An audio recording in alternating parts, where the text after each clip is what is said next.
नमस्कार दोस्तों, कैसे हैं आप सब। उम्मीद करेंगे सब बढ़िया होगा, तैयारी अच्छी चल रही होगी। देखिए भाई, जो करेगा लापरवाही, समय इतना तेजी से यूपीपीसीएस प्रीलिम्स की तरफ पहुंचेगा, आप समझ भी नहीं पाओगे कि कब यूपीपीसीएस परीक्षा में 2 महीने का टाइम आया। आप समझ भी नहीं पाओगे कब 1 महीने का टाइम बचा। आप समझ भी नहीं पाओगे कब 15 दिन का टाइम बचा और कब एडमिट कार्ड आ गया। समय इतना है कि आप अपनी कमियों पर काम कर लो और बाद में पछताना नहीं पड़ेगा। मैंने बोला था मैं करंट अफेयर को लेके एकदम कराता चलूंगा ताकि किसी को भी कोई दिक्कत ना आए। लास्ट में आप कोई भी ईयरली मैगजीन उठाओगे तो आपको लगेगा यार तो सब पढ़ाया हुआ है, ठीक है, अच्छा लगेगा आपको। और अच्छा लगे, पेपर में भी अच्छा लगे, इसी बात को लेके मैं अपनी तरीके से एक अच्छा प्रयास करने का कोशिश कर रहा हूं। दूसरी बात रही एक मजेदार सी बात जो कि है ओपन टेस्ट से रिलेटेड। तो जो भी मेरे भाई मेरे दोस्त सुन रहे मेरी बात को, या आपको कोई जानने पहचानने वाला तैयारी कर रहा हो और वो हो रहा हो गोरखपुर के इर्द गिर्द में रह रहा हो, तो गोरखपुर में ऑफलाइन और बाकी जगहों के लिए ऑनलाइन गूगल मीट के थ्रू आपकी टेस्ट सीरीज स्टार्ट होगी, ठीक है। एक ओपन टेस्ट स्टार्ट है आपका इस संडे नहीं, नेक्स्ट संडे यानी 17 तारीख को। तो 17 तारीख को होने वाला है पीसीएस अभ्यास का नेक्स्ट ओपन टेस्ट। जो भी दोस्त इस परीक्षा में शामिल होना चाहते हैं, बल्कि मैं कहूंगा आप सब शामिल हो, क्योंकि इतना एफर्ट करके अगर टेस्ट तैयार होता है तो आपको देना चाहिए, ठीक है। और टेस्ट दो, टेस्ट से अपनी कमियों का आकलन करो, आकलन करके उस पर समयबद्ध तरीके से, अभी समय बचा हुआ है, उसकी भरपाई करो, ताकि जब समयबद्ध तरीके से उस पर काम कर लोगे तो कमियां आपकी दूर हो जाएंगी। रही बात इसके अतिरिक्त अगर कोई आपको डाउट रहे तो कमेंट बॉक्स में आप हमें बता सकते हैं। इसके अलावा एक इंपॉर्टेंट जानकारी यह है कि भाई हम लगभग 60 आवर में, 50 आवर तो अनाउंसमेंट की हमने, लगभग 60 आवर में आपके सिलेबस की कराने की कोशिश करेंगे रिवीजन। और सिलेबस का लगभग 60 क्लास में रिवीजन करा देंगे, तो क्विक रिवीजन आपका कंप्लीट हो जाएगा। तो इसके लिए आप हमारे रिवीजन बैच से भी जुड़ सकते हो, टीम से संपर्क कर सकते हो। और यूपीपीसीएस प्रीलिम्स के लिए हमारी टेस्ट सीरीज भी स्टार्ट हो गई है। इसके पहले करंट अफेयर की 2 क्लास हो चुकी है, ये हमारी तीसरी क्लास है। तो चलिए पहले क्लास को आगे बढ़ाते हैं, फिर करेंगे बीच में बातचीत करते रहेंगे। कोई डाउट उठ रहा करे तो कमेंट बॉक्स में बता दिया करो, वो हम आने वाली क्लासेस में दूर कर दिया करेंगे। तो भैया पहली इंपॉर्टेंट बात है और वो है ग्लोबल आपका यूनिकॉर्न इंडेक्स। देखो भाई, अभी ट्रम्प साहब ने बोला है कि भारत एक मृत अर्थव्यवस्था है। रसिया और भारत से उनको कोई फर्क नहीं है, लेकिन भारत एक मृत अर्थव्यवस्था है आपसे पूछ दिया जाए तो आप कैसे कहोगे नहीं सर, भारत तो एक जीवित अर्थव्यवस्था है। और इसका एक सटीक उदाहरण आपके स्क्रीन पर दिख रहा है, वो है global unicorn index. Unicorn decide करता है, ये कह सकते हैं कि भाई किसके पास है कितना दम पैसे वाला, ठीक है। तो आइए बात करते हैं ग्लोबल यूनिकॉर्न इंडेक्स। पहली बात कि भाई कौन सा संस्करण है, किसके द्वारा जारी किया जाता है। तो एक इंस्टीट्यूट है, उस इंस्टीट्यूट का नाम है Hurun research institute. Hurun research institute आपके स्क्रीन पे दिख भी रहा होगा। इस इंस्टीट्यूट के द्वारा यह रिपोर्ट जारी किया जाता है। तो भैया इनका नाम एक तो याद कर जाओ, हुरून रिसर्च इंस्टीट्यूट के द्वारा यह रिपोर्ट जारी किया जाता है। इस बारे में किसी को कोई डाउट नहीं आना चाहिए। और यह रिपोर्ट का कौन सा संस्करण है, 7वां संस्करण है, यानी इसके पहले 6 बार यह रिपोर्ट जारी हो चुकी है। यह 7th टाइम है जब यह रिपोर्ट जारी की जा रही है, ठीक है। और यह रिपोर्ट कहती क्या है, यह रिपोर्ट कहती है कि भाई साहब पिछली बार यानी जब इसका 6वां संस्करण आया था तो अब जितने यूनिकॉर्न थे उससे तो यूनिकॉर्न की संख्या में 5% की वृद्धि हो गई है। और 5% की वृद्धि के साथ विश्व में टोटल यूनिकॉर्न की संख्या हो गई है 1523। कितनी? 1523 यूनिकॉर्न हो चुके हैं टोटल, इतनी यूनिकॉर्न। अगर आपसे पूछे कि अगर हम इसकी तुलना करें लास्ट ईयर की जो इंडेक्स थी उससे, यानी 24 के इंडेक्स से, तो इसमें 5% की ग्रोथ दिखाई पड़ रही है, यानी 5% यूनिकॉर्न्स की संख्या में वृद्धि हुई है, ठीक है। अगर हम लोग इसको आपकी 2024 वाले इंडेक्स से अगर इसकी हम लोग तुलना करें तो इससे 5% की ग्रोथ हो गई है। अब बात आती है मेरे भाई कि 1523 यूनिकॉर्न सर हैं, तो टॉप यूनिकॉर्न कंट्री कौन सी है। अब जब टॉप यूनिकॉर्न कंट्री देखते हो तो भाई पहले नंबर पे तो ट्रंप चाचा की ही कंट्री है, यानी अमेरिका। अमेरिका का एक प्रोग्राम है जिसका नाम है मागा कार्यक्रम, मेक अमेरिका ग्रेट अगेन, और भारत का मेगा कार्यक्रम मेक इंडिया ग्रेट अगेन, ठीक है। चलिए भैया, तो मागा कार्यक्रम यानी यूएस से टॉप पे है। इसके बाद से दूसरे नंबर पे जो यूनिकॉर्न्स हैं उनकी सर्वाधिक संख्या आपके चाइना में है, और तीसरे नंबर पे जो यूनिकॉर्न्स हैं इनकी सर्वाधिक संख्या आपके हिंदुस्तान, आपके भारत, आपके इंडिया में। तो ये हो गए टॉप 3 यूनिकॉर्न्स। अब सोचो भैया कि जो विश्व में दुनिया की तीसरी बड़ी यूनिकॉर्न वाली देश हो, तीसरी बड़ी यूनिकॉर्न वाली देश हो, भारत वाले कितनी, ठीक है। तो तीसरी बड़ी यूनिकॉर्न किसके पास है? तो तीसरी बड़ी यूनिकॉर्न है आपके भारत के पास। अगर आपसे पूछे कि भारत के पास टोटल कितने यूनिकॉर्न है, तो भारत के पास टोटल 64 यूनिकॉर्न है। यूनिकॉर्न है, ठीक है, 64 यूनिकॉर्न है। विश्व की चौथी बड़ी अर्थव्यवस्था कौन है? हम है। तो हम डेड इकोनॉमी कैसे हो सकते हैं? इसका मतलब कुछ तो दाल में खोट है। और ठीक है, ग्रोथ रेट क्या कहती है कि भारत 6.5, भारत की नेक्स्ट ग्रोथ रेट कितनी रहने वाली है? 6.5। तो ये बताता है कि भाई कि ठीक है, थोड़ा टकराव रहेगा, बट हम डेड इकोनॉमी नहीं है। ठीक है, आते हैं बात करते हैं। ये बताना इसलिए जरूरी था, चीजें को थोड़ा याद कराने के लिए। अब बात आती है कि सर चलिए आपने बताया कि 1523 यूनिकॉर्न्स है, तो अच्छी यूनिकॉर्न्स यानी सिर्फ वैल्यूएबल यूनिकॉर्न कौन सी है, सबसे मूल्यवान यूनिकॉर्न कौन सी है? तो उसमें जिस पर्सनालिटी का नाम है, जिस पर्सनालिटी की यूनिकॉर्न मौजूद मतलब इसमें शामिल है, 4 में से 3 तो उसी की है, और इस वक्त ट्रम्प साहब का उससे नहीं बट रहा है। ठीक है, ध्यान देना, सबसे मूल्यवान कंपनी का नाम अगर हम लोग आपसे पूछेंगे तो उस वो हो गया आपका स्पेस एक्स। ठीक है, स्पेस एक्स, स्पेस एक्स ये सबसे मूल्यवान कंट्री है, सबसे मूल्यवान कंट्री है। ठीक है, लेकिन इसके पहले सबसे मूल्यवान कंट्री स्पेस एक्स नहीं थी। ठीक है, इसके पहले सबसे जो मूल्यवान कंट्री थी वो कौन थी? वो बाइट डांस करके थी, BYTEDANCE, पहले ये थी। अब सबसे मूल्यवान कंट्री कौन बन गई है? Space x. अब सबसे मूल्यवान कंट्री कौन है? तो अब सबसे मूल्यवान कंट्री है स्पेस एक्स। स्पेस एक्स के मालिक कौन है? तुमको पता है एलन मस्क साहब। एलन मस्क की 3 ऐसे स्टार्टअप्स हैं जिसका नाम है, एक स्पेस एक्स, दूसरा ओपन एआई और तीसरा XAI। ये 3 कंपनीज वर्ल्ड की टॉप 4 यूनिकॉर्न्स में शामिल है, यानी वर्ल्ड की टॉप 4 यूनिकॉर्न्स में 3 के मालिक कौन है? एलन मस्क है। तो कुछ ऐसा तैसा भी घुमा के क्वेश्चन आए तो हम लोग रेडी रहेंगे उसको घर जाने के लिए।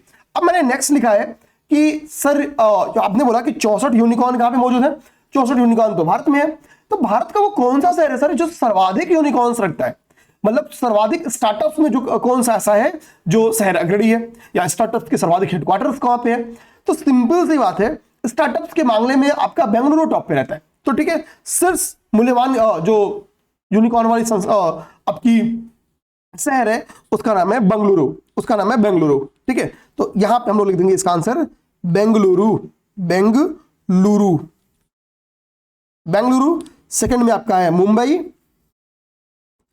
और मुंबई के बाद से नेक्स्ट सर्वाधिक जो यूनिकॉर्न्स हैं उनकी वो कहां पे हैं? तो वो दिल्ली में। वो किस शहर में है? वो दिल्ली में लोकेटेड है। तो टॉप थ्री कहां पे गई? तो सबसे ज्यादा बेंगलुरु में प्रथम स्थान पे कौन है? बेंगलुरु है। बेंगलुरु में कुल ध्यान देना आपकी सर्वाधिक यूनिकॉर्न्स कहां पे? बेंगलुरु में। फिर मुंबई में स्थित है। ठीक है, फिर मुंबई में, और मुंबई के बाद से फिर कहां पे? इसके बाद से आपकी गुरुग्राम में, इसके बाद से आपकी गुरुग्राम में। तो इस तरीके से क्या होगा? ठीक है, तो इस तरीके से हम लोग इजिली इसको निपटा सकते हैं। ठीक है, और बेंगलुरु की 7वीं रैंक है यूनिकॉर्न्स की संख्या के मामले में। ठीक है, खैर हमको इससे नहीं मतलब है। अब बात आती है कि शीर्ष भारतीय यूनिकॉर्न कौन सी सर? शीर्ष भारतीय यूनिकॉर्न कौन सी है? ठीक है, इसको हम लोग देख लेते हैं। तो शीर्ष भारतीय यूनिकॉर्न की जब आप बात करोगे तो भाई एक तो आप लगाते होगे कभी भी शेयर मार्केट में पैसा, तो आप एक यूज करते होगे एक एप्लीकेशन जिसका नाम है जीरोधा। तो शीर्ष भारतीय मूल्यवान कंपनी आपकी हो गई कौन? जीरोधा, जीरोधा। ठीक है, और अब बोलोगे सर दूसरी यूनिकॉर्न कंपनी कौन सी है? तो वो कभी ना तो कभी करोड़पति बनने का सपना आपने देखा ही होगा, और देखा होगा तो ड्रीम 11 पे 49 रुपए जरूर लगाया होगा। तो ड्रीम 11 आपसे 49 रुपए लेके भारत की दूसरी सबसे मूल्यवान कंपनी बन चुकी है। तो अब बात आती है सर तीसरी कौन सी है? तो तीसरी आपकी रोजर पे है। तीसरी कौन सी है? आपका रोजर पे है। ये आपकी टॉप 3 भारत की मूल्यवान यूनिकॉर्न्स है। तो हमने यूनिकॉर्न्स के बारे में क्या देखा कि भाई यूनिकॉर्न्स के मामला का ये 7वां संस्करण था, हुरून रिसर्च इंस्टीट्यूट की तरफ जारी किया है। टोटल 1523 यूनिकॉर्न्स हैं। मतलब टॉप यूनिकॉर्न कंट्री कौन सी है? यूएसए, अमेरिका, चाइना और अमेरिका, इंडिया। यूएसए, चाइना और इंडिया। इंडिया के पास टोटल कितने यूनिकॉर्न है? 64। भारत की कौन सी रैंक है? 3rd। स्पेस एक्स सबसे बड़ी सबसे मूल्यवान यूनिकॉर्न है। भारत में सर्वाधिक यूनिकॉर्न्स वाला सिटी कौन सा है? बेंगलुरु, फिर मुंबई, फिर दिल्ली। सर्वाधिक जो सिर्फ वैल्यूएबल ब्रांड है यूनिकॉर्न का भारत के नजरिए से तो वो जीरोधा है। वो कौन है? वो जीरोधा है। अब एक प्यारा सा फैक्ट आपको याद करना है कि भारत का मार्च अंत तक, क्योंकि अब 6 महीने बाद अगला डाटा आएगा, ठीक है, और 6 महीने बाद जब आपका अगला डाटा आएगा तब तक आपका यूपीपीसीएस का प्री हो जाएगा। तो ये डाटा आपके यूपीपीसीएस प्री के लिए भी इंपॉर्टेंट रहेगा। मार्च अंत तक जो भारत का विदेशी ऋण था वो कितना था, 736। ऐसे पेपर में क्वेश्चन आना स्टार्ट हो गया मेरे भाई, आपको ये फैक्ट याद करना होगा। कितना, 736.3 बिलियन यूएस डॉलर ये भारत का टोटल विदेशी ऋण है। कितना, 736.3 बिलियन यूएस डॉलर ये भारत का विदेशी ऋण है। ये आप दिमाग में अपने रखना है, आपको दिमाग में अपने रखना है, ठीक है। अब आपसे बोले कि जो विदेशी ऋण है, ये मैंने खैर आपको बताया भी है पहले भी, जो आपका विदेशी ऋण है ये सर्वाधिक, इसकी संरचना क्या है, ऋण की संरचना क्या है। तो जो विदेशी ऋण है सबसे ज्यादा आपके यूएस डॉलर, अमेरिकी डॉलर में सर्वाधिक है इसकी मात्रा, यूएस डॉलर में। इसको मैं अगर ग्रेटर देन के साइन से लिखूं तो ज्यादा बेटर रहेगा। सर्वाधिक जो मात्रा है वो यूएस डॉलर में है। उसके बाद से जो भारत जो मतलब ऋण है हमारे ऊपर वो भारतीय रुपए में है, तो भारतीय रुपए का मैं साइन लिख दे रहा हूं। इसके बाद से हमारे पास जो विदेशी ऋण है वो भारतीय रुपए में है। भारतीय रुपए के बाद से अगली बारी है, ठीक है, आपकी जापानी येन की, क्योंकि जापान ने हमारे यहाँ बहुत इन्वेस्टमेंट किया, जैसे अभी हम लोग बुलेट ट्रेन वगैरह भी इन्हीं के थ्रू आ रहे हैं। बहुत सारे agricultural investment, infra investment Japan करती रहती है, ऋण देती रहती है। तो अगला हमारे पास है जापानी येन। इसके बाद से बारी आती है आपकी एसडीआर की, ठीक है, एसडीआर की। और इसके बाद से आपकी बारी आती है यूरो की, ठीक है। तो ये जो हमारे पास लोन है, जो हमारे पास ऋण है, उस ऋण का स्ट्रक्चर हो गया। तो सर्वाधिक हमारे पास लोन किस फॉर्म में है, तो यूएस डॉलर के रूप में। भारत का टोटल लोन का 54.2% जो डेप्ट है वो किसमें है, यूएस डॉलर में है। कितना, 54.2। तो अगर स्टेटमेंट दे दे कि भारत का आधे से अधिक लोन यूएस डॉलर में मौजूद है, तो स्टेटमेंट को अतिशयोक्ति मत मानिएगा, आप इसको सही मानिएगा, ठीक है। यहां मैं लिख भी देना चाहूंगा, ठीक है, यहां ऐसे लिख देता हूं, ठीक है, 54.2%, ठीक है। और भारतीय रुपए में कितना है, लगभग 31%, 31.1% फिर भारतीय रुपए में। आप चाहो तो इसको भी यहां साइड में करके बस लिख लो, ठीक है, 31.1%, 31.1%। याद आ गया, इतने फैक्ट्स याद आ जाएंगे आराम से, कोई दिक्कत नहीं। अब हम क्या करते हैं, थोड़ा सा मोदी जी की हम लोग जो विदेशी यात्राएं थी उसको हम लोग देख रहे थे। उसी क्रम में हम लोग कुछ यात्रा छूट गया था, जैसे हमने कुछ यात्रा देख लिया था। जो यात्रा हमने छोड़ दिया था, हम उन यात्राओं के क्रम को देख लेते हैं। उनमें पहला हमारा है घाना।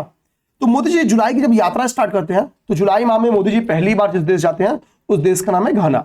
आपका काम क्या होना चाहिए कि घाना को एक बार गूगल मैप पे जाओ, सर्च करो तो घाना देखो।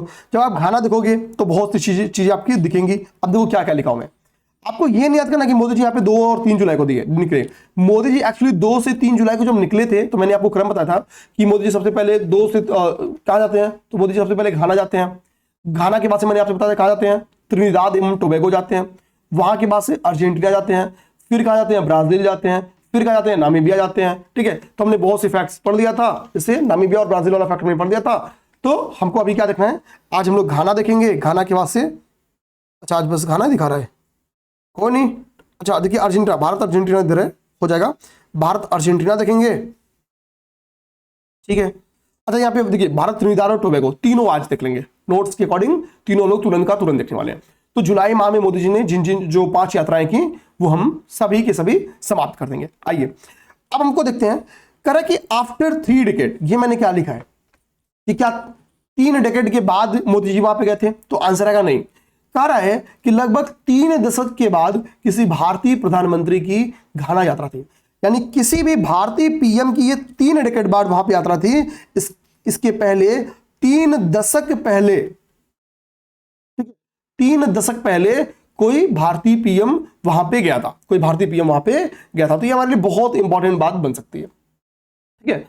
और सोचिए सबसे बड़ी बात कि जब मोदी जी घाना जाते हैं तो आपने एक वीडियो शॉर्ट देखा होगा, ठीक है, कि 2500 पॉलिटिकल पार्टीज, आई रिपीट 2500 पॉलिटिकल पार्टीज, ठीक है। वो शॉर्ट वीडियो आया था ना, तो मेरा थोड़ा इंग्लिश कमजोर है तो मैं लिख लिया हूं, ठीक है। तो ये जो मोदी जी बता रहे थे कि मतलब आपके यहाँ 2-3 ही पॉलिटिकल पार्टी, हमारे यहाँ तो 2500 से जाते हैं, ठीक है।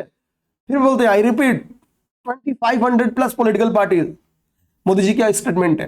तो आ सकता है कि किसने संसद को संबोधित किया, कहा मोदी जी ने कहा कि संसद को संबोधित किया था, तो चूंकि ये वीडियो बड़ा वायरल हुआ तो पेपर में क्वेश्चन बन क्या सकता है कि संसद को मोदी जी ने, घाना की संसद को मोदी जी ने संबोधित किया था।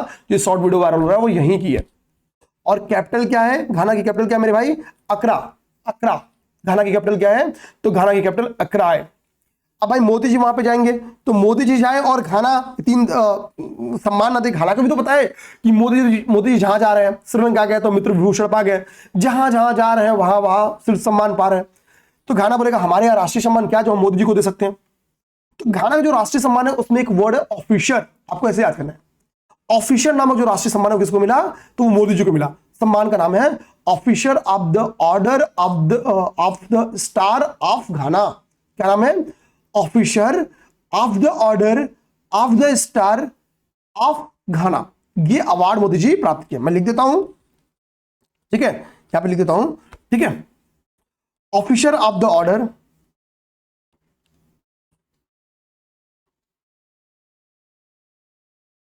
ऑफिसर ऑफ द ऑर्डर, ठीक है, of the star of the star of घाना।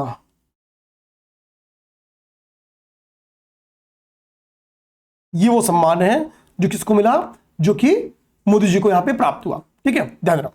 मोदी ने एक बात यहां पे ये बोली कि हम यहां पे क्या करेंगे, यहां पे लिख देता हूं मैं यहीं पे एक पॉइंट बना के, ठीक है, कि एक काम करें हम एक आप क्या एक उपहार देते हैं। उपहार ये है जैसे भारत ने पहली बार किस विदेशी धरती पे जन औषधि केंद्र खोला। ये पेपर में क्वेश्चन आ सकता है, तो आपको पता है उसका आंसर क्या है? मॉरिशस उसका आंसर है। बट मोदी जी ने यहां भी बोला कि हम घाना में जन औषधि केंद्र स्थापित करेंगे। स्थापित नहीं किए, स्थापित करने की घोषणा की गई है। तो मोदी जी के द्वारा यहां पे क्या की घोषणा, किस बात की घोषणा की गई? तो एक घोषणा यहां पे लिख लो, घोषणा किस चीज की? तो यहां पे जन औषधि केंद्र खोलने की। जन औषधि केंद्र, सॉरी, स्थापित करने की। एक्चुअली क्या ना कि गोरखपुर में लगभग मान के चलो कि आपका 18 या 19 तारीख से मौसम बिगड़ गया है और मेरा 18-19 को लगभग सर्दी हुआ मुझे, और उसके बाद से ये सर्दी द एंड नहीं ले रही है।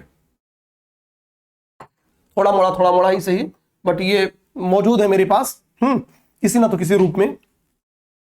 तो ठीक है, ये टॉपिक अपना क्लियर हुआ। अब हम लोग मोदी जी यहां से क्या पहुंचेंगे भाई? यहां पे मोदी जी अपना काम धाम खत्म करेंगे। अब मोदी जी पहुंचेंगे कहां? त्रिनिदाद एवं टोबैगो।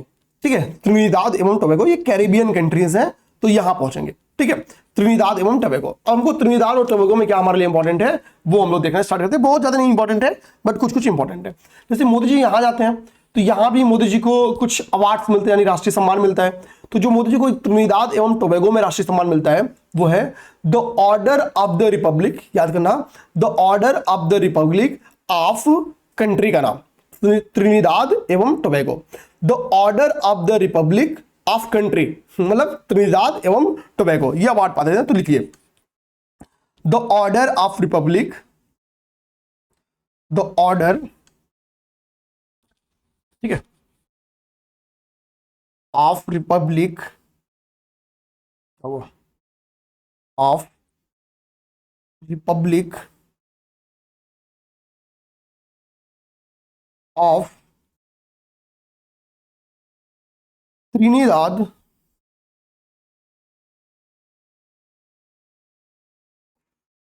And Tobago. ओके, ये कंट्री का नाम हो गया। ठीक है, तो the order of Republic of Trinidad and Tobago, इस राष्ट्रीय सम्मान से मोदी जी यहां पे सम्मानित हुए। अब देखो एमओयूज तो यहां पे बहुत हुई, जैसे फार्मास्यूटिकल, खेल के क्षेत्र में, कल्चरल एमओयूज यहां पे हुए। बट जो इसमें सबसे इंपॉर्टेंट बात, एमओयूज में कुछ आपकी खास रखा नहीं, एक इंपॉर्टेंट बात जो है, एक इंपॉर्टेंट एमओयू जो है वो यहाँ पे एजुकेशन सेक्टर का था। वो बहुत प्यारा सा एमओयू था, मुझे लगा ये आपको याद करना चाहिए। इस एमओयू से रिलेटेड वो सेपरेटली क्वेश्चन बना के आयोग आपसे पूछ सकता है। ठीक है, तो वेस्ट इंडीज विश्वविद्यालय, देखना वेस्ट इंडीज विश्वविद्यालय, तुमको पता कि कैरेबियन कंट्री है, तो वेस्ट इंडीज विश्वविद्यालय त्रिनिदाद और टोबैगो में, ठीक है, हिंदी और भारतीय अध्ययन की 2 ICCR चेयर की पुनः स्थापना हेतु समझौता किया है। तो वेस्ट इंडीज विश्वविद्यालय ने वेस्ट इंडीज विश्वविद्यालय त्रिनिदाद एवं टोबैगो, ठीक है, में भारतीय डायस्पोरा, बेसिकली क्या हुआ कि हिंदी और भारतीय अध्ययन की 2 ICCR चेयर की पुनः स्थापना हेतु समझौता किया। अब यहां पे एक इंपॉर्टेंट बात तो ये हो गया, ठीक है, एजुकेशन सेक्टर का।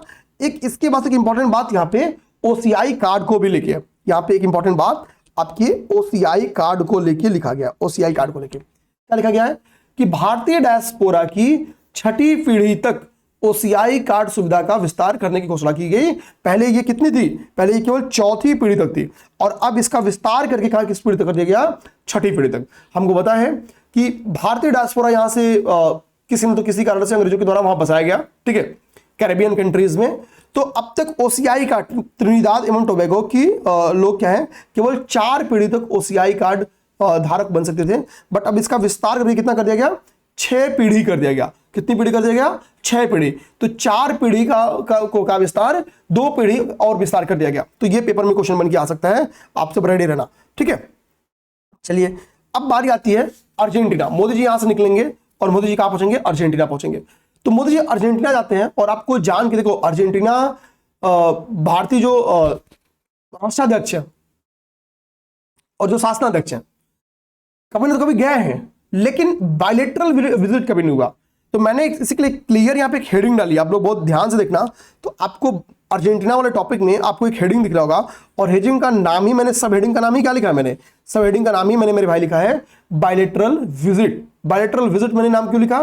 क्योंकि यह यात्रा 57 वर्षों में, लास्ट 57 ईयर्स में किसी भी भारतीय प्राइम मिनिस्टर की अर्जेंटीना में यह पहली बायलेटरल विजिट है, ठीक है। आज के 57 साल पहले 1968 में प्राइम मिनिस्टर इंदिरा गांधी ने यहां पे विजिट किया था। तो आफ्टर 57 ईयर, ठीक है, आफ्टर 57 ईयर, आफ्टर 57 ईयर भाई, इसके पहले कौन गई थी? इसके पहले IG यानी इंदिरा गांधी यहां पे विजिट किए थे, प्राइम मिनिस्टर इंदिरा गांधी। तो इंदिरा गांधी के बाद से 57 साल बाद कोई प्रधानमंत्री की बायलेटरल विजिट, क्योंकि बायलेटरल विजिट क्या दिखाता है कि हम उस देश से द्विपक्षीय संबंध स्थापित करना चाहते हैं, किसी संगठन के थ्रू नहीं कि हम संगठन में मिल गए, हाय हेलो हो गया दोस्तों के, अच्छा भाई हम तो अर्जेंटीना के PM, हम तो भारत के PM है। आप 1 to 1 टॉक करो, चाय पानी बिस्कुट लेते हैं, तो हमारे यहाँ क्या है, आपके यहाँ क्या है, बैठ के बातचीत करते हैं। जो आपको जो तो हमसे लो, जो हमको जो तो आप दो, ठीक है। तो बात ही हुई। और बाकी कुछ बहुत ज्यादा अर्जेंटीना के बारे में इंपॉर्टेंट है नहीं, क्योंकि बहुत ज्यादा अगर हमारा वो समझौता रहता तो जाहिर सी बात है कि बायलेटरल ट्रीटीज चलती। बट आपूर्तिकर्ताओं में देखेंगे कि जो भारत में को खाद्य तेलों के प्राथमिक आपूर्तिकर्ता है, हम ये नहीं कह रहे कि प्राथमिक आपूर्तिकर्ता, सबसे शीर्ष आपूर्तिकर्ता जो है अर्जेंटीना है। मैं ये कह रहा हूं कि खाद्य तेलों, खासतौर पर सोयाबीन तेल का जो प्राथमिक आपूर्तिकर्ताओं में से एक है भारत को, वो कौन है? अर्जेंटीना। वो कौन है? वो अर्जेंटीना है। वो कौन है? वो अर्जेंटीना है, ठीक है। अब हम लोग एक आपको क्वेश्चन देते हैं। एक क्वेश्चन मैंने आपको दिया है कि देश का सबसे बड़ा, एक क्वेश्चन है कि देश का सबसे बड़ा मल्टी मॉडल गति शक्ति, ठीक है, कार्गो टर्मिनल, सिंपल सी बात है, इसका उद्घाटन कहां किया गया? अब आप लाइव तो हो नहीं कि आप बताओगे, मैं उम्मीद करूंगा मेरे भाई इसका आंसर, क्योंकि मैंने पढ़ाया है तो आप सबको पता होगा, ठीक है। मारुति सुजुकी, आपको याद होगा, मारुति सुजुकी इंडिया लिमिटेड का जो मानेसर संयंत्र है वहीं पर इसको लगाया गया। कहां पे? मारुति सुजुकी, ठीक है, सुजुकी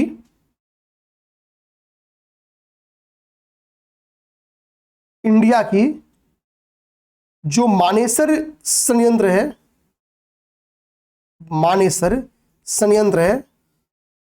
ठीक है, वहीं पे इसको लगाया गया, ठीक है। बेसिकली कार्गो जो मूवमेंट है वो बहुत इजी है, यहां से रोड कनेक्टिविटी भी है, यहां से रेलवे कनेक्टिविटी भी है, तो सभी कनेक्टिविटीज यहां पे विद्यमान है। और ये है कहां पे एग्जैक्ट, अगर आप जानना चाहो तो ये है आपके गुरुग्राम में। कहां पे मेरे भाई? तो गुरुग्राम में। इंपॉर्टेंट क्यों है? क्योंकि देश का सबसे बड़ा ऑटोमोबाइल गति शक्ति मल्टी मॉडल कार्गो टर्मिनल है, देश का सबसे बड़ा और मल्टी मॉडल, ये दो चीज इसको इंपॉर्टेंट बनाता है। अब बस इतना सा फैक्ट याद रखो, मुझे नहीं लगता कि आपको इन फ्यूचर कोई दिक्कत आने वाली है। नेक्स्ट हमारी क्या है, आईबीसीए की पहली बैठक। हमको पता है भारत सरकार ने इंटरनेशनल बिग कैट अलायंस नामक एक संगठन बनाया, ठीक है। ऐसे संगठन क्या होंगे कि भारत की वैश्विक छवि को बढ़ाएंगे। जैसे भारत ने ग्लोबल बायोफ्यूल अलायंस भी बनाया, बहुत से ऐसे अलायंस भारत बनाती है, ठीक है। तो आईएसए का निर्माण हमने किया। इससे जब लोग जुड़ेंगे तो हमारा क्या है, हमारा आईएमएफ वर्ल्ड बैंक ने क्या किया, जैसे यूएसए का चेहरा बढ़ा दिया वैसे हमारा चेहरा बढ़ेगा। ब्रिक्स में अभी 11 कंट्रीज हो गए, हम ब्रिक्स के क्या है, निर्माता हैं। तो हम जब जितना ब्रिक्स बूस्ट करेगी, ब्रिक्स की इज्जत बढ़ेगी, भारत की इज्जत बढ़ेगी, ठीक है। अभी हम लोग ब्रिक्स के बारे में भी पढ़ने वाले हैं, ठीक है। अब देखिए तो आईबीसी के बारे में क्या है, भारत कहां पहली मीटिंग हुई है, कहां हुई, न्यू दिल्ली में। पहली बैठक कहां मेरे भाई, इसका आंसर आ गया न्यू दिल्ली। इसमें कुल कितने प्रतिनिधि मंडल मतलब कुल कितने मंत्री स्तरीय प्रतिनिधि मंडल ने पार्टिसिपेट किया, तो कुल 9 कंट्रीज, ठीक है, कुल 9 देशों के प्रतिनिधि मंडल ने इसमें पार्टिसिपेट किया। और हमने करेंट अफेयर में एक चीज पढ़ा है कि अभी हाल ही में आईबीसीए के अध्यक्ष और महानिदेशक की नियुक्ति की गई। अध्यक्ष कौन बनाया गया, तो केंद्रीय मंत्री भूपेंद्र यादव। मैंने आपको ये पहले भी फैक्ट बताया हुआ है, भूपेंद्र यादव, देखना भूपेंद्र यादव ये कौन है, ये अध्यक्ष हैं। केंद्रीय मंत्री तो सिंपल सी बात है अध्यक्ष रहेंगे। और जो महानिदेशक बनाए गए ये भी यादव ही हैं, ठीक है। इनका नाम क्या है, एसपी यादव। इनका नाम क्या है, एसपी यादव, एसपी यादव। तो यादव जी लोग का यहाँ पे दबदबा है, ठीक है, ध्यान रखना। आईबीसीए में यादव जी लोग का दबदबा है। अब एक क्वेश्चन ये आ सकता है कि आईबीसीए अभी जो इसका फ्रेमवर्क एग्रीमेंट हुआ था, तो फ्रेमवर्क एग्रीमेंट के लिए न्यूज में था। क्वेश्चन बात आजकल कुछ भी बना दे रहा है, तो क्वेश्चन यही बना दे कि भाई कब जो फ्रेमवर्क एग्रीमेंट है प्रभावी हुआ, तो 23 जनवरी 2025 को ये प्रभावी हुआ। अभी ये भी करंट अफेयर का ही फैक्ट है, अपडेटेड फैक्ट है, तो ये भी पेपर में क्वेश्चन बन के आ सकता है, ठीक है। तो इसके लिए भी हम लोग रेडी रहेंगे। बाकी आईबीसी आपको पता ही है कि 7 कैट प्रजातियों के संरक्षण के लिए इसको बढ़ा दिया गया है। बाघ, शेर, तेंदुआ, हिम तेंदुआ, ठीक है, प्यूमा, चीता, जगुआर, ये 7 वो प्रजातियां हैं। ये 7 वो प्रजातियां हैं जिसके बारे में आपको ऑलरेडी पता है, ठीक है, ऑलरेडी पता है। तो ये सारी चीजें हो गई, ठीक है। अच्छा, अगर बोले कि इन शामिल जो प्रतिनिधि मंडल है, इसमें अगर भारत का पड़ोसी देश पूछे जो बाउंड्री शेयरिंग कंट्रीज हैं, तो उसमें बाउंड्री शेयरिंग कंट्री में ओनली भूटान इसमें पार्टिसिपेट किया था। किसने, भूटान ने, ठीक है। पड़ोसी देश लिख देते हैं, इनमें से पड़ोसी देश कौन सा था, तो केवल भूटान था। नेपाल देखिए आपको फंसा सकता है, ठीक है ना। पड़ोसी देश कौन था, केवल भूटान था, ठीक है। अब हमने पूर्ण कार्यात्मक साक्षरता हमने पढ़ रखा है ऑलरेडी। भाई उल्लास कार्यक्रम हमने आपको जब लास्ट टाइम मैंने आपको आइडेंटिटी पढ़ाई होगी, तो उल्लास कार्यक्रम मेरा पहला टॉपिक था। उल्लास कार्यक्रम मेरा पहला टॉपिक था। उल्लास कार्यक्रम 2022 में आई थी। हमको बताया कि इसका उद्देश्य क्या था, तो भैया इसका उद्देश्य था कि जो 15 वर्ष से अधिक आयु के नागरिक हैं उनको साक्षर बनाया जा सके, ठीक है, उनको साक्षर बनाया जा सके। तो उल्लास कार्यक्रम को ध्यान में रखते हुए पूर्ण कार्यात्मक साक्षरता प्रोग्राम स्टार्ट किया गया। इसमें यह था कि 95% जो साक्षर लोग हैं वो इसके लिए अप्लाई कर सकते हैं, मतलब जो 95% साक्षरता इसके लिए अनिवार्य थी, ठीक है। लेकिन जब कार्यात्मक साक्षरता की आप बात करते हो तो इसमें केवल पढ़ना और लिखना ही शामिल नहीं होता है, ठीक है। इसमें केवल पढ़ना और लिखना ही नहीं शामिल होता है, इसमें जीवन कौशल, संख्या ज्ञान, ये सब मुद्दे भी इसमें शामिल होते हैं। तो साक्षरता से 2 कदम आगे है पूर्ण कार्यात्मक साक्षरता। अगर आपको पूछे, बोले कि देश का पहला स्टेट या यूटी में से पहला कौन था जो पूर्ण कार्यात्मक साक्षरता वाला राज्य बना, ठीक है, तो इसका आंसर बन जाएगा, अगर स्टेट और यूटी में दोनों बोले तो आंसर बन जाएगा आपका क्या, तो इसका आंसर बन जाएगा लद्दाख। ओवरऑल अगर आपसे पूछता है स्टेट और यूटीज में सब में कि भाई सबसे पहले कौन बना, तो सबसे पहले पूर्ण कार्यात्मक साक्षर जो राज्य बना वो आपका कौन बना था, तो वो आपका लद्दाख बना था। लद्दाख ये उपलब्धि आपकी जून में ही पा चुका था, जून 24 में ही पा चुका था। तो लगभग 1 साल पहले हम लोग कह सकते हैं कि लद्दाख ये उपलब्धि पा चुका था। लेकिन उसके बाद फिर मिजोरम ने प्राप्त किया, मिजोरम ने प्राप्त किया, मिजोरम के बाद से गोवा ने प्राप्त किया, गोवा के बाद से हमको पता है इसको लद्दाख ने प्राप्त किया। किसने? लद्दाख ने प्राप्त किया। ठीक है, सॉरी, इसको त्रिपुरा ने प्राप्त किया, त्रिपुरा ने प्राप्त किया। तो ये अब तक टोटल कितने हो गए हैं? तो टोटल 4 स्टेट या यूटीज हैं ओवर टोटल 4, टोटल 4 स्टेट या यूटी हैं जो इसमें शामिल हो चुके हैं। मिजोरम फर्स्ट पहला स्टेट है, स्टेट है। ठीक है, ध्यान रहा। लद्दाख के बारे में हमको पता है कि भाई लद्दाख पाकिस्तान और चाइना दोनों से अपनी बाउंड्री शेयर करता है, लेकिन जम्मू कश्मीर केवल और केवल पाकिस्तान से, चाइना से बाउंड्री शेयर नहीं करता। तो ये बेसिक फैक्ट्स है, कभी पेपर में आ सकते हैं, हमको रेडी रहना चाहिए। गोवा दूसरा स्टेट है, ओवरऑल 3rd पे है, और तीसरा आपका स्टेट के तौर पे त्रिपुरा आपका शामिल है। तो आपको इजी होगा इसको समझना और इसको करना। अब हम लोग आते हैं नेक्स्ट हमारा क्या है? तो विश्व का सबसे ऊंचा रेलवे आर्च ब्रिज के बारे में लिखा गया है। तो विश्व का सबसे ऊंचा रेलवे आर्च ब्रिज के बारे में क्या है? हमको कुछ फैक्ट्स देखने होंगे और वही जो पेपर में बेहद इंपॉर्टेंट बन के आ सकते हैं। इसका काफी प्रचार हुआ, पेपर में एक जबरदस्त क्वेश्चन बन के आ सकता है। काफी लंबे समय से इसकी प्रयास किया था। अटल बिहारी वाजपेयी जी ने इसका 2003 में ही बेसिकली इसका सपना देखा था कि चिनाब नदी पे एक आर्च ब्रिज बने जो कि विश्व का सबसे लंबा आर्च ब्रिज हो। ये सपना किसका था? तो ये सपना पूर्व प्रधानमंत्री, ठीक है, अटल बिहारी वाजपेयी जी का ये सपना था, जिसको किसने पूरा किया? नरेंद्र दामोदर दास मोदी, क्योंकि टर्म उनका है तो उनका नाम लेंगे हम लोग। चलिए आते हैं बात। एक आ सकती है कि भाई कि टोटल हाइट कितनी है? ऊंचाई, ऊंचाई को वैसे शॉर्ट में लिख देता हूं ऊंचाई, क्योंकि ऊंचा है तो चांस है कि ऊंचाई पे ही क्वेश्चन आ जाए। तो 359 मीटर। कितनी ऊंचाई मेरे भाई? 359 मीटर। और इसकी ऊंचाई की तुलना आपकी एफिल टावर से की गई है। आपकी किसी भी मैगजीन में इसकी ऊंचाई की तुलना एफिल टावर से की गई है। तो हमको तो एफिल टावर कहां पे है? कमेंट बॉक्स में बता सकते हो। और एफिल टावर से भी ये 35 मीटर ज्यादा ऊंचा है। एफिल टावर से भी ये, एफिल टावर से भी 35 मीटर, 35 मीटर प्लस 35 मीटर से अधिक ऊंचाई। ऊंचाई आप समझ गए कितना ऊंचा है। अब हम लोग बात करेंगे इसकी लंबाई की। इसकी लंबाई कितनी है? तो लंबाई इसका है 1315 मीटर। कितनी लंबा है? 1315 मीटर इसकी लंबाई है। कितनी लंबा है? 1315 मीटर लंबाई है।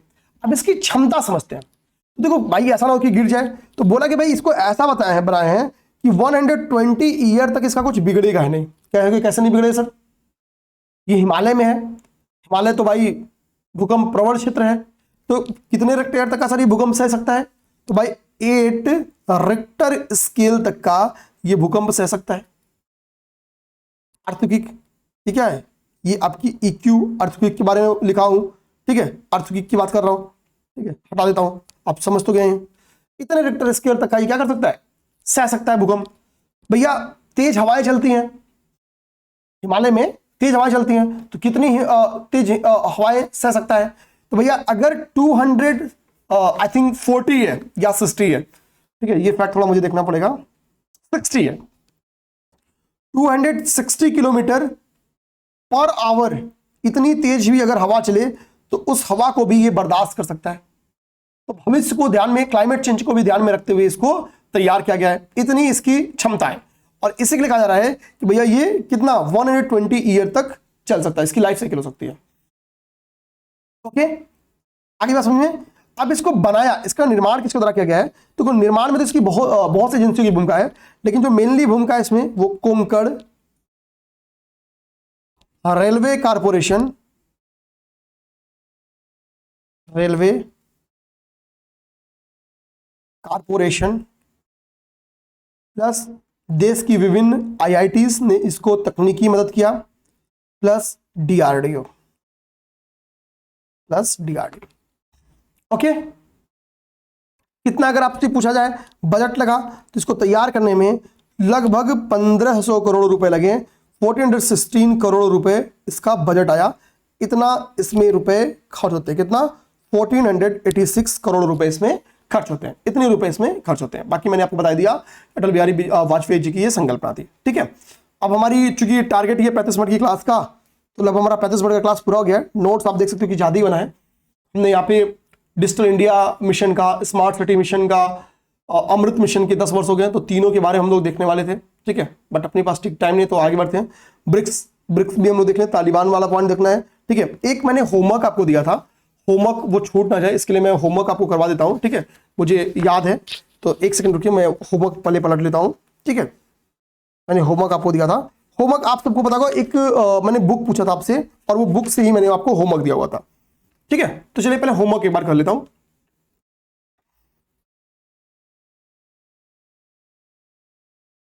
या देखिए, मैंने आपसे क्या बोला था, तो मैंने आपसे बोला था कल की क्लास में कि भाई फिर उगना नामक जो ये लिटरेचर है, जो ये साहित्य है, ये किसके द्वारा लिखा गया। फिर उगना नामक ये जो लिटरेचर, जो ये साहित्य है, ये किसके द्वारा लिखा गया। तो पहली बात मैं आपको बताना चाहूंगा, यहाँ पे पर्सनालिटी का नाम दिखा होगा, पर्सनालिटी का नाम है पार्वती तिर्की। तो अगर आंसर आप जानना चाहते हो तो लिखा गया ये पार्वती तिर्की जी के द्वारा। आपका आंसर भी बहुत सारे लोग का आया था, ये अच्छी बात थी। इसका आंसर है पार्वती तिर्की जी। जो लोग नहीं कर पाए थे वो ध्यान दें। अब देखो, ये इसमें 3 पर्सनालिटी, जो इसमें पार्वती तिर्की जी है, ये ओके, अद्वैत कोठारी जी और नेहा रुबाब जी, ये 3 पर्सनालिटी का नाम आपने एक जगह पढ़ा होगा मेरे भाई। और इन तीनों पर्सनालिटी नाम ऑप्शन नंबर बी से डी का कहां पढ़ा था, मैं पढ़ाया हुआ हूं आपको। हमने साहित्य अकादमी युवा पुरस्कार 2025 के विजेता हैं। ये क्या हैं, ये लोग साहित्य अकादमी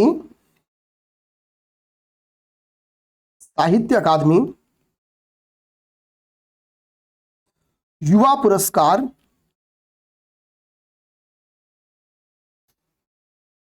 2024 के ये क्या है, विजेता है। ओके, सॉरी 2025 के विजेता है, 4 लिख दिया हूं, 2025 के विजेता है पार्वती तिर्की जी। हिंदी के क्षेत्र में, और इनकी बुक क्या थी, फिर उगना के लिए इनकी कविता संग्रह है। क्या इनकी कविता संग्रह है, इसके लिए इनको साहित्य अकादमी का हिंदी क्षेत्र का, हिंदी भाषा का युवा अकादमी पुरस्कार प्रदान किया गया। इसमें जो सेकंड पर्सनालिटी है, जिनका नाम मैंने लिखा है नेहा रुबाब जी। नेहा रुबाब जी को यही चीज उर्दू भाषा के लिए दिया गया। उर्दू के लिए हम होता है कि यूपी की उर्दू क्या है, द्वितीय आधिकारिक भाषा है। 1989 में उर्दू यूपी की द्वितीय आधिकारिक भाषा बनी थी। इसकी में तीसरे पर्सनालिटी हैं, उन पर्सनालिटी का नाम है अद्वैत कोठारी जी। और अद्वैत कोठारी जी इस क्या हुआ, इंग्लिश भाषा के लिए, इंग्लिश भाषा में यह पुरस्कार प्राप्त किया। अब ध्यान देना, हमने ठीक है, हमने क्या देख लिया कि पार्वती तिर्की जी की बुक का नाम क्या है, इनका हमने देख लिया फिर उगना। नेहा रुबाब जी के बुक का नाम क्या है, जो उर्दू वाला है, ठीक है। इसका शॉर्ट नाम बस मैं लिख देता हूं, ठीक है। तो वो क्या हो गया, मजहरुल हक, ये बुक का नाम है। बुक का नाम थोड़ा बड़ा है, मजहरुल हक, ठीक है। तारीख ए आजादी ए हिंद, ठीक है, हिंद का फरामोश करदा कायद। ये इतनी लंबी बुक, चौड़ी बुक है, हमको सिंपल से याद रखना है। मजहरुल हक, ये नेहा रुबाब जी की उर्दू में बुक है। अद्वैत कोठारी जी ने जो इंग्लिश में बुक लिखा था, तो इनकी बुक का नाम है, बेसिकली आप ध्यान देना, इनकी बुक का नाम Siddharth the boy who became the Buddha, ठीक है। इनकी बुक का नाम क्या है, Siddharth the boy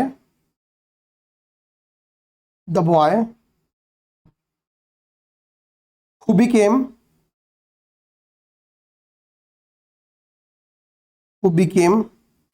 the Buddha. ये इनकी बुक का नाम है, ये इनकी बुक का नाम है। तो ये 3 पर्सनालिटी थे। अब इसमें एक पर्सनालिटी का नाम आप लोग देख रहोगे, उस पर्सनालिटी का नाम क्या है, सुशील शुक्ला। आप लोग सब ये खैरात में ऑप्शन लिखे थे, तो नहीं, सुशील शुक्ला जी भी साहित्य अकादमी बाल साहित्य पुरस्कार के विजेता हैं हिंदी वर्ग में। सुशील शुक्ला जी भी क्या है, हिंदी वर्ग में, ठीक है, ये विजेता हैं किसमें, बाल साहित्य पुरस्कार के विजेता हैं, बाल साहित्य पुरस्कार, बाल साहित्य पुरस्कार के विजेता है हिंदी वर्ग में। और इनकी बुक का नाम क्या है, जानना, इनकी बुक का नाम है 1/12। क्या नाम है, 1/12, 12 नहीं, 1/12, ये इनकी बुक का नाम है। तो हमने यहाँ पे 4 बुक्स देखा। अब हमारे लिए क्या होना चाहिए मेरे भाई, हमारे होना चाहिए कि हमको पेपर में आ जाए कि 1/12 किसकी रचना है, सुशील शुक्ला जी की, फिर उगना किसकी रचना है, पार्वती तिर्गे जी की, मजहरुल हक किसकी रचना है, नेहा रुबाब जी की, Siddharth the boy who became the Buddha किसकी रचना है, अद्वैत घोटाले जी की, द लकी वंश किसकी बुक है, जारा चौधरी जी की। 5 बुक्स मैंने आपको तैयार करा दी है इस क्लास में, ठीक है, कितनी, 5 बुक्स। तो हमारे लिए अच्छी बात है, हमने ये पे अवार्ड्स भी देख लिए हैं। तो ये सब हमारा हो गया, हमारा लगभग 40 मिनट का क्लास भी हो गया। 35 मिनट की क्लास का हमारा लक्ष्य था। हमारा क्लास डेली लगभग हम लोग 40 मिनट प्यारी तरीके से ले रहे हैं। उम्मीद करेंगे सब चीजें अच्छी चल रही होंगी, आपको समझ भी आ रहा होगा, ठीक है। मिलते हैं नेक्स्ट क्लास में। आप लोग अपना प्यार, अपना समर्थन बनाए रखिए। कोई सुझाव हो तो जरूर कमेंट बॉक्स में बताएं, कोई बात हो तो जरूर बताएं, ठीक है। मिलते हैं नेक्स्ट क्लास में। जय हिंद।